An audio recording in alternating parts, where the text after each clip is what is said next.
everyone, it's Niamh here and welcome to my art journaling channel. Today we're going to be doing something incredibly simple, but it's tricky for me because I don't sew. So we're actually going to be stitching into our journal. So I'm starting off with some of these burlap circles that I actually cut out of a previous page in my journal, and I had them sitting around and I thought, oh, they make cool flowers.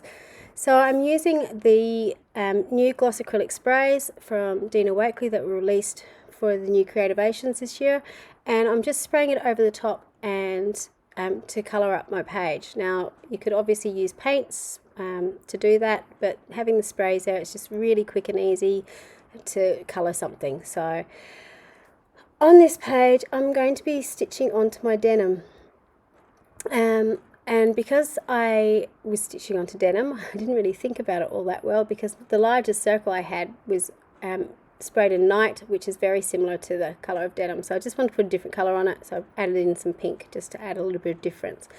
Now you will notice that the colours do soak into the burlap, obviously because it's going into a fabric. It's not going to sit on the top as it does on a page, so it's a little bit harder to layer. I haven't quite found the trick to that yet. You can see the page just past there where I'd actually cut out those circles. Obviously drying off in between is going to help to do that. So all I'm doing on this page is I've got some embroidery floss in some different colours, and I'm just doing some really simple running stitches around my middle circle to stitch it down on the page. It was actually really easy to stitch onto the denim. I was quite surprised by how easy the needle went through. And once I got to the middle, I thought, oh, it'd be very fancy for me.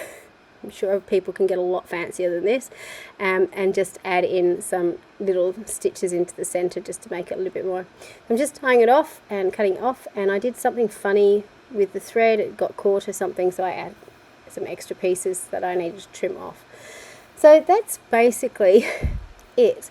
For those of you out there who can sew, I commend you. I would love to be able to do it. My mother gets so frustrated with me because I can do all sorts of things with paper and paint and, you know, cutting things out and assembling things and mending things, but when it comes to sewing anything or knitting or crocheting, it just doesn't happen. So this is a big deal for me. I know from a lot of you sitting out there you're going, oh, that's a bit boring, but hopefully it gives you a bit of an idea of what you can do, particularly with the offcuts, for those people who actually cut into the burlap, what you can do with it, and a quick and easy way to colour it in. So for this flower I'm just doing again a simple stitch across the middle, just some lines. Obviously, you know, you could weave different colours, different ribbons through that just to make it more interesting. You could stitch on buttons. Like, the world is your oyster with this. It's a really simple thing to do.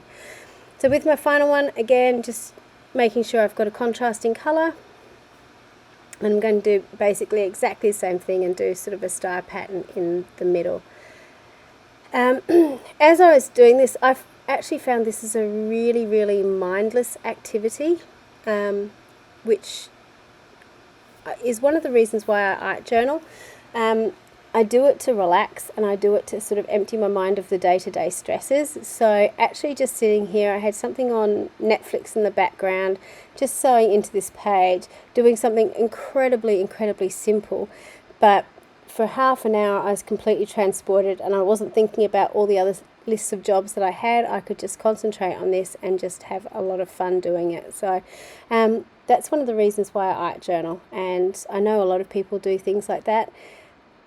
So perhaps this, particularly for people who are a little bit scared of a lot of the art journaling that you see, thinking it's a bit complicated, you know, it can be as simple as you want it to be. It really doesn't need to be very complicated at all. So I'm just going in with a little bit of gold just to give the edges some definition, and again I just drew that straight out of the bottle, so it wasn't very difficult to do. Now these are from Prima, and they must be at least 10 years old, if not older. I got them from a craft show a long time ago. However, you could either cut your own out. If those people have got die cuts, you could certainly cut it out. This is out of self-adhesive felt, but again you could just do it out of felt and glue it down, or you could just paint it on. It really doesn't matter. You're just putting some stems onto the flowers. So in the bottom, I'm just really roughly with some evergreen paint going in and painting my ground, and then using some lime paint I'm just going to go in and just make some scribbly grass. So that's basically the entire page done. It was really simple, and again, it's something very unlike me. Because it was so simple, obviously I just needed to do something to it. I did want to add some words onto this page, or a focus on it. So I had done this in a previous page in this journal with gluing some tissue paper down onto the denim. So I knew it would work, but I was trying to find the right words, and I decided to go with create the world you want. So I was going to glue that down. It didn't quite fit the way I wanted it to on the page, so I just cut it up into smaller bits. I did cut very close to the edge. I've got a bit of a bugbear with having the white halo around things, so I like to have it cut really close. There is another Dina, which I was trying to find, another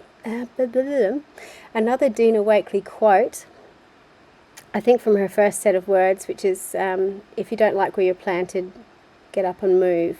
And I was trying to find that in my little store of goodies, but I didn't quite get there. I just glued the words down with some gel medium, put it down on the back, and then added some over the front as well. So here you can see the close-up of this really simple page, but it was lots of fun to do, and it was something that would be really fun to do with kids as well. So thank you very much for watching. Please, if you like what you've seen, check out the Creativations 2020 playlist that I've got up on the screen for you now. It's got lots and lots of different pages of how I've used the new products from Dina Wakley's new release. Until next time, bye for now.